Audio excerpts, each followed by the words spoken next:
I was 17 years old when the animals came. Not the ones from the zoo, not the ones we knew. These were monsters, engineered, massive, unstoppable. A grizzly bear the size of a skyscraper, anacondas that could swallow subway cars whole, jaguars with eyes like burning coals. This is the aftermath. My name is Angel.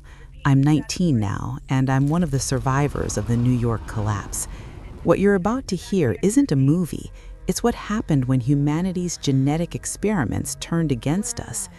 Before the breach, we lived behind massive concrete walls, reinforced barriers that circled Manhattan, built after the first wave of mutations. The government told us we were safe, that the containment protocols worked. They lied. I remember the day the walls fell. A colossal shark, mutated beyond recognition, able to move through concrete like water, smashed through the outer barrier at Battery Park. The sound alone killed people. The shock wave flattened buildings for blocks. Then they poured in. Giant bears tearing through streets, anacondas wrapping around skyscrapers, crushing them like aluminum cans, panthers the size of buses hunting in packs. The screams didn't stop for 3 days. My father was Dr. Marcus Chen, a geneticist working on Project Titan, a military program designed to create bioweapons for defense. He used me as a test subject when I was 15. I didn't know it then, but he injected me with the same serum that created the monsters. When the military came to shut down his research, Captain Reeves, my father's partner, hid me in a safe room beneath our Tribeca apartment. I watched through a crack in the wall as General Kubik executed my parents in our living room. Then they burned everything. 2 years later, I woke up in chains. The military had captured me during a supply run. They knew what I could become. General Kubik stood over me, the same man who murdered my family, explaining how humanity had united against the animals, how scarcity made everyone equal, how happy people were now. But my ability, my transformation, threatened that peace. "Shoot her," he ordered.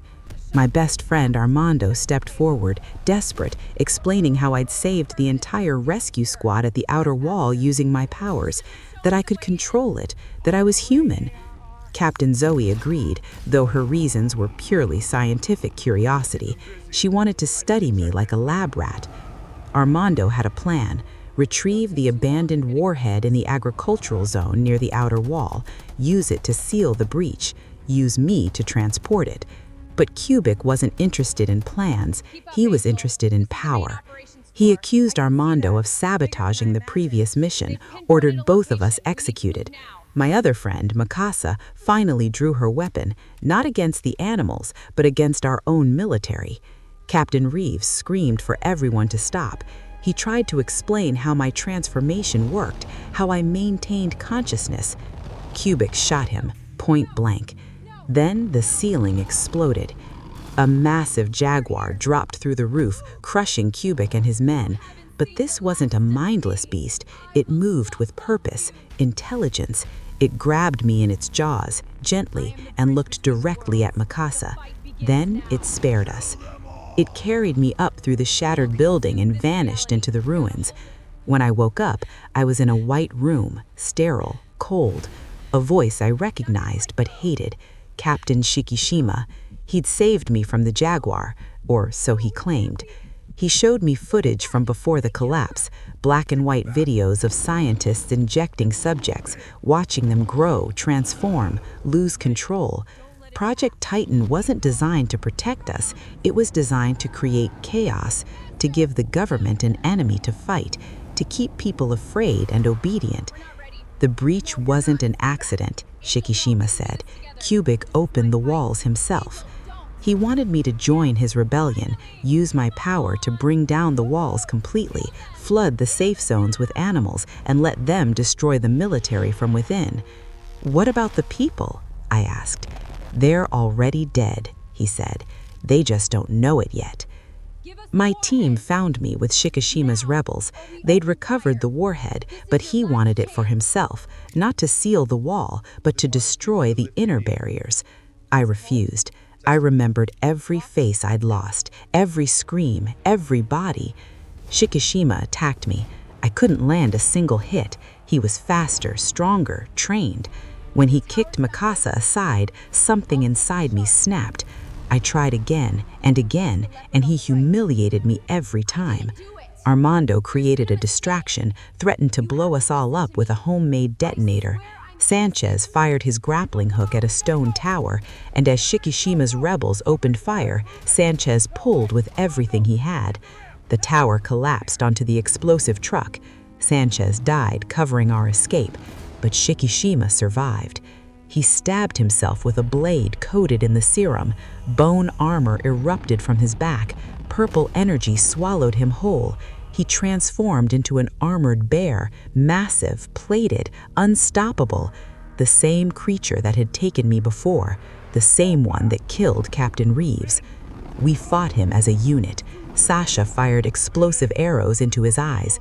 Jean cut between the armor plates. Mikasa severed his tendons. I went for the legs. He fell. But Jean flew in for the kill shot. Shikishima swatted him aside. I kicked Jean out of the way, taking the hit instead. The impact sent me through 3 buildings. I felt my ribs shatter. My vision went red. And then I became the Jaguar. We collided like earthquakes.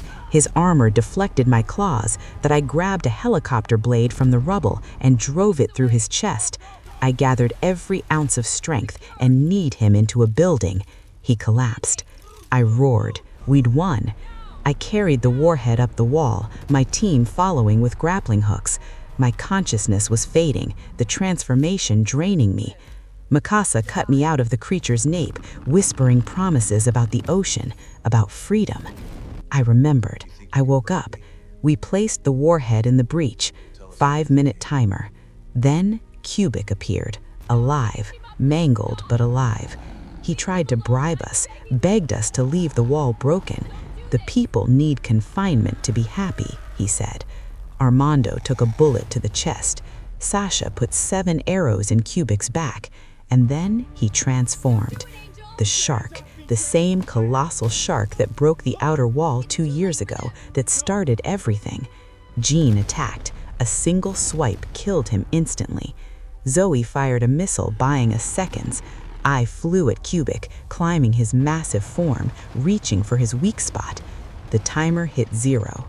Nothing. He damaged the trigger. Mikasa ran to fix it, but she froze. Shikishima stood behind her, burned but alive, mocking her choice to save humanity. I reached Cubic's nape, ready to strike. His hand grabbed me, lifted me to his jaws. Then Shikishima transformed one last time. He grabbed the warhead, climbed the wall, and shoved it directly into Cubic's mouth. The blast vaporized them both. The shockwave sent me flying. Mikasa caught me mid-air with her grappling hook, refusing to let go. The upper section of the wall collapsed, raining concrete, but it sealed the breach. We climbed to the top of the wall, just the 2 of us now, and for the first time in 2 years, we saw the ocean. But cameras watched us from the shadows. A mechanical voice echoed through hidden speakers. Subject Angel and Subject Mikasa, extraction scheduled. This is the aftermath. My name is Angel. I'm 19 years old, and I'm still trapped.